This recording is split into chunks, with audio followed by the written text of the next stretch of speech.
பொன்மனச்செம்மல் புரட்சி தலைவர் எம்ஜிஆர் அவர்களையும் இதயம் புரட்சி தலைவி அம்மா அவர்களையும் வணங்கி தமிழகம் மட்டுமல்ல இந்தியாவே இன்றைய தினம் கோயம்புத்தூர் நகரை திரும்பி பார்த்துக் கொண்டிருக்கின்றது. இந்த சிறப்பான தேர்தல் பிரச்சார கூட்ட நிகழ்ச்சியிலே கலந்து கொண்டு சிறப்பான உரையாற்ற இருக்கின்ற மாண்புமிகு பாரத பிரதமர் நரேந்திர மோடிஜி அவர்களே, நிகழ்ச்சியில் பங்கு பெற்றுகின்ற பாஜக தலைவர் திரு நயினார் நாகேந்திரன் அவர்களே, மத்திய இணையமைச்சர் சகோதரி முருகன் அவர்களே, வரவேற்புரை ஆற்றிய முன்னாள் மாநில தலைவர் திரு கே அண்ணாமலை அவர்களே, அனைத்து இந்திய அண்ணா திராவிட முன்னேற்ற கழக தலைமை நிலைய செயலாளர் முன்னாள் அமைச்சர் சகோதரர் எஸ்.பி. வேலுமணி அவர்களே, மேடையில வீட்டுகின்ற பல்வேறு கட்சியினுடைய தலைவர்களே, கழக வேட்பாளர்களே, கூட்டணி கட்சி வேட்பாளர்களே, வரி என்று சிறப்பித்துக் கொண்டிருக்கின்ற பெரியவர்களே, தாய்மார்களே, வாக்காளர் மக்களே, பத்திரிகையாளர்களே, ஊடகங்களே, அனைவருக்கும் என்னுடைய முதற்கண் நன்றி கலந்த வணக்கம். இன்றைக்கு தமிழகத்திலே நடக்கின்ற தேர்தல் தமிழகத்தை சுரண்டி பிழைத்துக் கொண்டிருக்கின்ற ஒரு குடும்பத்திற்கும் தமிழ்நாட்டுக்கும் நடக்கின்ற தேர்தல். இந்த தேர்தல் மூலமாக குடும்ப ஆட்சிக்கு முடிவு கட்டுகின்ற தேர்தல், வாரிசு அரசியலுக்கு முடிவு கட்டுகின்ற தேர்தல். இன்றைக்கு தமிழகத்திலே ஊழல் நிறைந்த ஆட்சி, மக்கள் வராத ஆட்சி, இந்த ஆட்சியை அகற்ற வேண்டும் என்ற அடிப்படையில் இன்றைக்கு தேசிய ஜனநாயக கூட்டணி அமைக்கப்பட்டிருக்கின்றோம். அண்ணா திமுக கூட்டணிக்கு தலைமை தாங்கின்றது. மக்கள் வராத ஆட்சியை அகற்றுவோம். அகற்றுவீங்களா? நல்லா சத்தமா சொல்லுங்க. பாரத பிரதமர் அவர்களுக்கு கேட்கும். ஏற்கனவே பொன்மனச்செம்மல் புரட்சி தலைவர் எம்ஜிஆர் அவர்கள் அனைத்து இந்திய அண்ணா திராவிட முன்னேற்ற கழகத்தை தொடங்குகின்ற பொழுது தீய சக்தி திமுக வேரோடு தமிழகத்திலே அழிக்கப்பட வேண்டும் என்ற அடிப்படையிலே அண்ணா திமுகவை தோற்றுவித்தார். அவர் மறைவுக்கு பிறகு இதே புரட்சி தலைவி அம்மா அவர்கள் சிறப்பான ஆட்சி கொடுத்தார்கள். இருவரும் தலைவர்கள் தமிழ்நாட்டுக்கு சிறப்பான ஆட்சி கொடுத்த தலைவர்கள். அதேபோல மாண்புமிகு பாரத பிரதமர் மோடி அவர்கள் இன்றைக்கு உலகம் முழுவதும் இருக்கின்ற தலைவர்கள் பாராட்டு பெறுகின்ற அளவிற்கு இந்திய நாட்டை உயர்த்தி பிடித்தவர் மரியாதைக்குரிய பாரத பிரதமர் நரேந்திர மோடி அவர்கள். எத்தனையோ பிரதமர்கள் தமிழக நாட்டை ஆண்டிருக்கின்றார்கள். ஆனால் இந்திய நாட்டிற்கு பாரத பிரதமர் நரேந்திர மோடி அவர்கள் பதவி ஏற்ற பிறகு மிகப்பெரிய பெருமை கிடைக்கப்பெற செய்திருக்கின்றார்கள். அவருடைய உழைப்பு மெச்சத்தக்கது. இரவுகள் மாறாமல் இந்திய நாட்டுடைய வளர்ச்சிக்காக தன்னை அர்ப்பணித்துக் கொண்டு உழைத்துக் கொண்டிருக்கின்ற தலைவர் பாரத பிரதமர் நரேந்திர மோடி அவர்கள். அண்ணா திமுக, பாரதிய ஜனதா, பாட்டாளி மக்கள் கட்சி, அம்மா மக்கள் முன்னேற்ற கழகம் மற்றும் கட்சியோடு பல கட்சிகள் இணைந்து அற்புதமான கூட்டணி அமைத்திருக்கின்றோம். நம்முடைய கூட்டணி இயற்கையான கூட்டணி, வெற்றி கூட்டணி, அண்ணா திமுக கூட்டணி.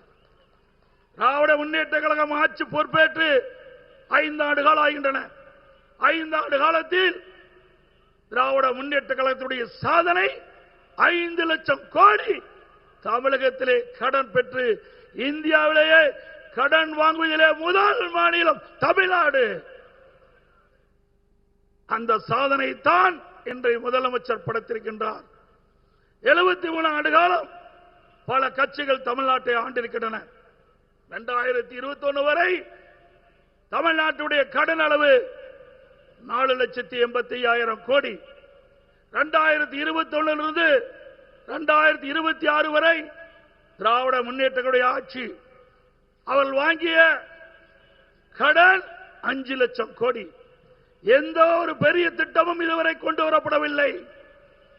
எனக்கு முன்னாலே பேசுவதில் குறிப்பிட்டதை போல தமிழ்நாடு வளர்ச்சி பெறுவதற்கு, தமிழ்நாட்டில் ஒரு பெரிய திட்டம் கொண்டு வருவதற்கு எந்த நடவடிக்கையும் எடுக்கப்படவில்லை. ஆனால் அதிமுக ஆட்சி இருக்கின்ற பொழுது மத்திய அரசோடு இணக்கமாக இருந்து தேவையான திட்டங்களை பெற்றோம், தேவையான நிதிகளை பெற்றோம். தமிழகம் ஏற்றம் பெற்றது. இந்தியாவிலேயே தமிழகம் முதன்மை மாநிலம் என்ற பெருமையை அதிமுக ஆட்சி அடைந்தோம். இன்றைக்கு மத்தியிலே பாரதிய ஜனதா ஆட்சி இருக்கின்ற பொழுது பாரத பிரதமரிடத்தில் வேண்டுகோள் வைத்தோம். அவருடைய வேண்டுகோளை ஏற்று கங்கை புனரமைப்பதை போல நம்முடைய காவிரி நதி ஜீவநதி, நடந்தாய்வாளி காவிரி, இரு அவையினுடைய கூட்டத்திலே மேதகு குடியரசுத் தலைவர் உரையிலே இடம்பெற செய்து இன்றைய தினம் 11,600 கோடி மத்திய அரசு இந்த திட்டத்திற்கு நிதி ஒதுக்கீடு செஞ்சிருக்குது. ஆனால் அந்த திட்டத்தை நிறைவேற்ற இன்றைய முதலமைச்சர் முயற்சி செய்யவில்லை, முடக்கி வைத்திருக்கின்றார். ஆனால் பேசுவது மத்திய அரசிலிருந்து எந்த திட்டம் வரவில்லை, எந்த நிதியும் கொடுக்கவில்லை, தமிழகத்தை மத்திய அரசு வஞ்சிக்கிறது என்று ஒரு அவதூறு பிரச்சாரத்தை பரப்பி வருகிறார். திரு ஸ்டாலின் அவர்களே, மத்தியிலே ஆளுகின்ற பாரதிய ஜனதா அரசாங்கம், மரியாதைக்குரிய பாரத பிரதமர் நரேந்திர மோடி அவர்கள் நமக்கு கொடுத்த வாக்குறுதியின் அடிப்படையிலே நடந்தாய்வாளி காவிரி திட்டத்திற்கு 11,600 கோடி ஒதுக்கியிருக்கின்றால் அதை ஏன் செயல்படவில்லை? இது கொடுக்கப்பட்டு விட்டது. ஸ்டாலின் திட்டத்தை நடத்த மறுக்கின்றார். இப்படிப்பட்ட ஆட்சி தேவையா? இன்றைக்கு கோயம்புத்தூர், திருப்பூர், நீலகிரி 23 சட்டமன்ற தொகுதி 2021 ஆண்டு நடைபெற்ற சட்டமன்ற பொது தேர்தல் இதே கூட்டணி அமைத்திருந்தோம், மக்களுடைய ஆதரவை பெற்றிருந்தோம். 23 இடத்தில் 17 இடங்களிலே வென்றோம்.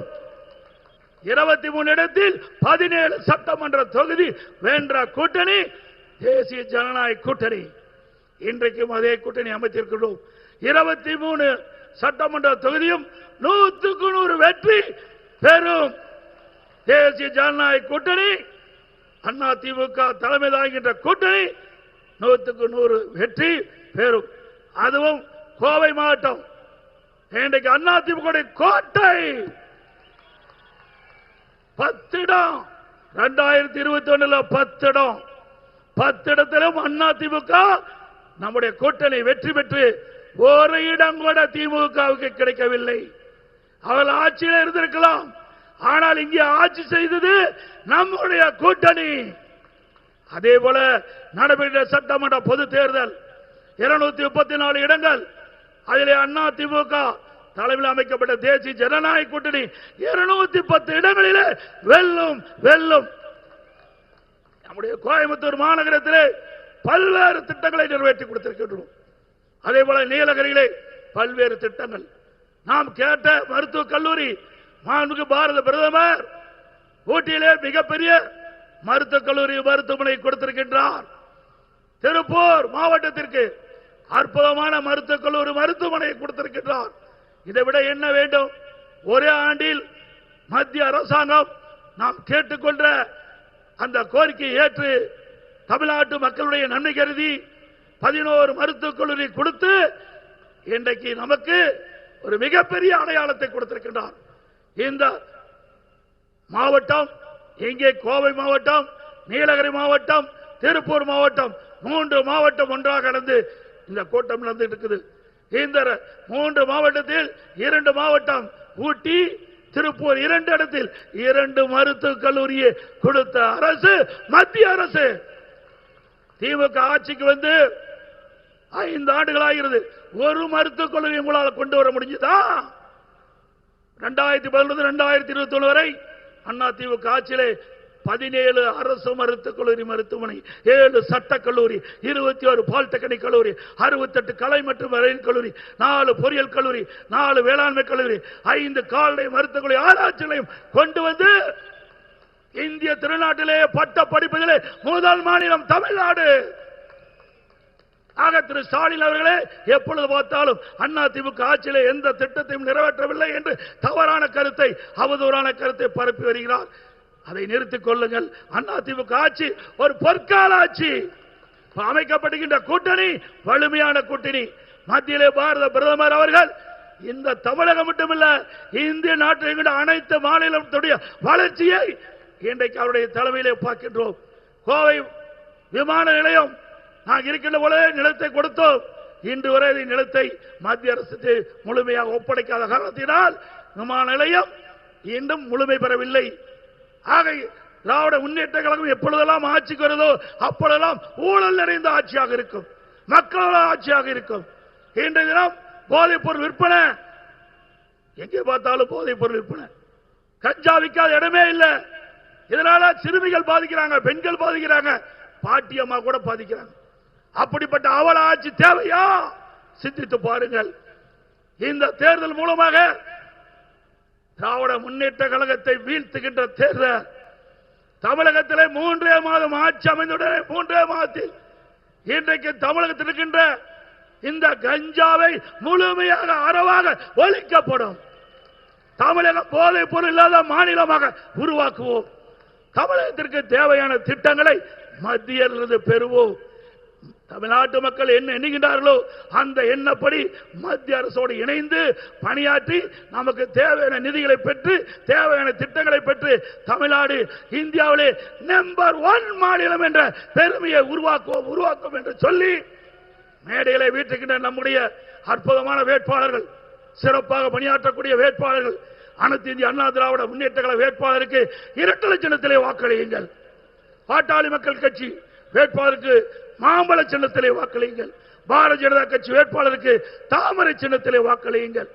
அம்மா மக்கள் முன்னேற்ற கழக வேட்பாளருக்கு குக்கர் சின்னத்திலே வாக்களித்து மற்றும் நம்ம கூட்டணியில் அங்க வைக்கின்ற கட்சியினுடைய வேட்பாளர்களுக்கு அவரோடு நிற்கின்ற சின்னத்திலே வாக்களித்து 234 தொகுதியிலும் கூட்டணி வேட்பாளர் போட்டியிடுகிறோம். அத்தனையில 210 இடங்களில் வெல்லுவதற்கு நீங்கள் முழு ஆதரவு கொடுக்க வேண்டும் என்று சொல்லி இங்கே அமர்ந்திருக்கின்ற அனைத்து வேட்பாளர்களும் வெற்றி பெற செய்ய வேண்டுமாய் இருகரம் கூப்பி வேண்டி கேட்டு விடைபெறுகின்றேன். நன்றி, வணக்கம்.